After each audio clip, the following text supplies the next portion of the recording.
Bonjour et bienvenue sur ce webinaire. Je suis Nicolas Grégnac, en charge du support technique au sein de la société Cefram. Nous allons voir aujourd'hui quelles sont nos solutions de test de bornes de recharge pour véhicules électriques. Nous allons parler notamment de notre adaptateur A1532 et des solutions plus complètes en associant le A1532 au contrôleur électrique. Nous allons voir dans un premier temps comment utiliser le A1532 de manière seule, puis en association avec un contrôleur électrique. Nous parlerons de différents contrôleurs électriques et nous verrons quelles sont les différences entre un modèle entrée de gamme et un modèle plus évolué. Parlons d'abord de l'A1532. L'A1532 est un adaptateur qui va permettre de venir simuler différents états du véhicule électrique. Pour cela, on va retrouver deux commutateurs. Un commutateur permettant de simuler le courant maximal de la borne de recharge et un deuxième commutateur qui lui va permettre de simuler les différents états du véhicule électrique avec plusieurs positions. Véhicule absent, véhicule présent ne demandant pas de charge, véhicule en charge, je fais débiter une tension de ma borne de recharge, et enfin une erreur sur le système de charge. On trouvera également des fiches bananes, des bananes 4 mm, permettant de venir s'interfacer avec un contrôleur électrique, mais on en parlera un petit peu plus tard dans cette vidéo. Une prise de 130 volts, qui va nous permettre également de s'interfacer avec un contrôleur électrique, dont on parlera un petit peu plus tard dans cette vidéo. Et enfin, une fiche BNC sur le dessus de l'appareil, qui va nous permettre de sortir sur un oscilloscope les signaux CP, qui sont en fait les signaux de commande d'état du véhicule électrique, et pour visualiser ces signaux et voir si on n'a pas de soucis au niveau de notre signal. Le signal que l'on va pouvoir sortir via la fiche BNC, c'est un signal carré sur lequel l'amplitude va varier en fonction des différents états du véhicule électrique. Passons maintenant à la pratique. Prenons notre A1532, connectons-le à notre borne de recharge et visualisons comment réagit la borne en fonction des différents états du véhicule électrique. Je me positionne sur le véhicule absent, la borne ne réagit pas. Je me positionne sur la position B, le véhicule est détecté, ma borne réagit bien, elle est en attente d'un ordre de mon véhicule électrique.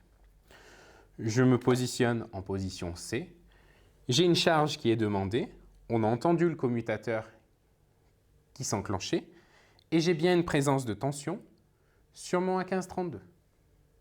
Enfin, je vais créer une erreur et voir comment réagit ma borne.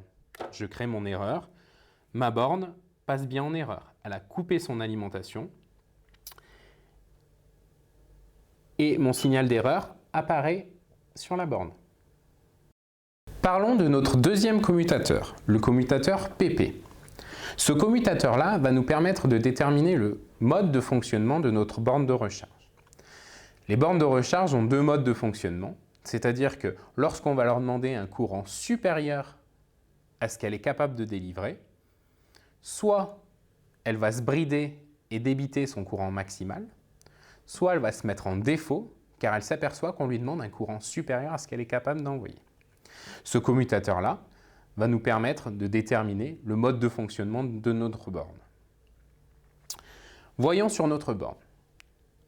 Dans notre cas, on utilise une borne 16 ampères. Je vais me positionner sur la position 20 ampères et voir comment réagit ma borne. Je vois qu'elle continue à débiter une tension sur mon A1532. Je sais donc que ma borne fonctionne dans le mode bridage, c'est-à-dire qu'elle se bride à 16 ampères et continue à recharger le véhicule électrique. Si j'avais eu une borne qui fonctionnait dans l'autre mode, ma borne se serait mise en défaut. Pour un test complet de la borne de recharge et vérifier la sécurité électrique de notre borne, il va falloir combiner notre A1532 à un contrôleur électrique. Dans ce cas, différentes solutions. Combiner le A1532 avec le MW9320, qui est le contrôleur électrique entrée de gamme. Combiner le A1532 avec le MW9660 qui est l'appareil milieu de gamme. Et enfin, combiner le A1532 avec le MW9665 qui lui est l'appareil qui va nous offrir le plus de possibilités sur les bornes de recharge. Mais voyons en détail les différences entre ces trois appareils. Parlons tout d'abord du MW9320, l'appareil le plus simple de notre gamme. Il va disposer de deux tests applicables sur les bornes de recharge. Le premier test est un test de mesure de boucle de terre, dans le but de vérifier quelle est la terre de notre borne de recharge. Le deuxième test va être un test de disjoncteur différentiel, dans le but de vérifier les caractéristiques techniques du disjoncteur différentiel qui va protéger notre borne de recharge et de s'assurer que les utilisateurs seront bien protégés. Le deuxième appareil va être le MW9660. Le MW9660 est un appareil un petit peu plus complet qui intègre les tests dont on a parlé sur le MW9320, mais avec en plus une mesure de continuité. S'assurer que la terre de notre borne de recharge est bien reliée à notre installation ou à notre autre borne de recharge. Un test d'isolement, plus pour du dépannage, s'assurer qu'on n'a pas de défaut d'isolement, par exemple, sur notre câble de recharge. Enfin, parlons du MW9665, qui lui aussi peut être associé au A1532, et qui lui va être l'appareil le plus complet de notre gamme. On dispose en effet d'un écran tactile, couleur. On va disposer de tests supplémentaires, comme la mesure de puissance ou la mesure d'harmonique.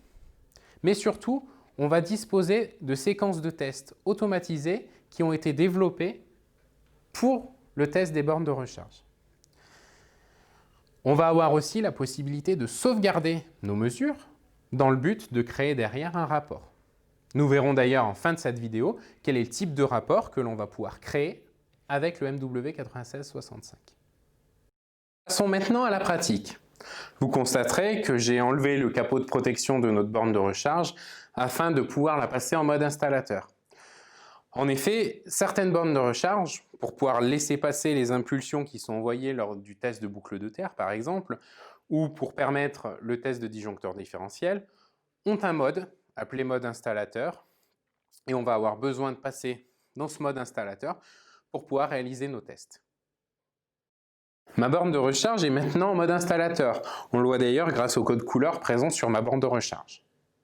Nous allons relier dans un premier temps notre A1532 à notre câble de recharge, puis le A1532 à notre contrôleur électrique, dans notre cas le MW9665. Pour cela, deux solutions. La première solution est l'utilisation des fiches bananes, que l'on utilisera plus dans le cas où on a une borne de recharge triphasée, avec la possibilité de venir switcher entre les différentes phases pour réaliser différents tests. La deuxième solution, c'est l'utilisation de la prise de pôle plus terre, dans le cas où on a une borne de recharge monophasée. Dans notre cas, on a une borne de recharge monophasée, on va donc utiliser notre cordon de pôle plus terre. Je relie mon cordon sur mon A1532, puis ce cordon sur le 9665. Je passe mon commutateur d'état du véhicule électrique sur la position charge afin de débiter une tension via le A1532. J'allume ensuite mon MW9665 ou un autre contrôleur électrique, MW9320 ou MW9660. J'accède au test, je vais dans la mesure de boucle de terre avec la présence d'un disjoncteur différentiel. Je vérifie mes paramètres et je peux ensuite lancer mon test. Mon test se réalise.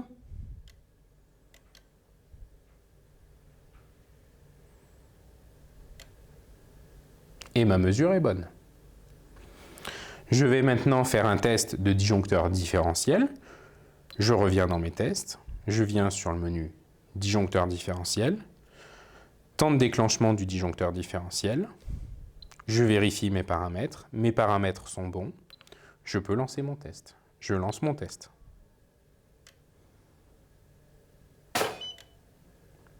Mon disjoncteur différentiel a bien déclenché. Parlons maintenant de notre autoséquence sur le MW9665. Venons dans le menu autoséquence, sélectionnons une séquence de test automatisée pour une borne de recharge non ventilée et sans déclenchement du disjoncteur différentiel. Réalisons le contrôle visuel. Contrôle visuel, je vérifie les différents états de ma borne de recharge en fonction des positions du commutateur CP sur le A1532. Position 1, pas de véhicule détecté, pas de véhicule raccordé. Position B, véhicule détecté mais pas de charge. Position C, véhicule en charge. Et position E, erreur. Est-ce que ma borne renvoie bien les bonnes informations en fonction des états du véhicule électrique? Je viens valider ou non ces informations sur mon MW9665. Signal PP. Est-ce que ma borne réagit conformément à ce qu'elle a été paramétrée? Est-ce qu'elle se bride ou est-ce qu'elle se met en défaut lorsqu'on lui demande un courant plus élevé que ce qu'elle est capable de débiter? Passons maintenant au test de tension. Mon appareil est toujours raccordé au A1532. Je lance mon test de tension. Est-ce que mon test de tension est correct? Oui ou non? Enfin, passons à ma mesure d'impédance et de boucle de terre. Est-ce que mon installation est conforme? Oui ou non? J'arrive enfin sur une page de résumé. Est-ce que ma séquence de tests s'est bien passée? Est-ce que mes tests sont bons ou mauvais? Je viens sauvegarder mes résultats dans la mémoire interne de mon appareil. J'aurai la possibilité d'éditer un rapport, comme on le verra par la suite. Raccordons maintenant notre appareil sur l'ordinateur. Importons les données dans le logiciel. Je vais donc créer un rapport. Vous visualisez maintenant le type de rapport que l'on peut générer avec le MW9665. Avant de terminer, parlons tout de même du A1632. A1632 qui est le grand frère du A1532 dont on a parlé aujourd'hui. Vous constaterez d'ailleurs que le A1532 a été intégré dans cette valise, mais que l'on trouve d'autres fonctionnalités. Ces autres fonctionnalités vont nous permettre d'ailleurs de tester par exemple les chargeurs domestiques, prise de pôle plus terre de 130 volts, vers prise T2 pour le véhicule électrique. Ou les chargeurs tétrapolaires, prise tétra, vers prise T2 pour recharger un véhicule électrique en triphasé. Enfin, elle va nous permettre également de tester les câbles de recharge.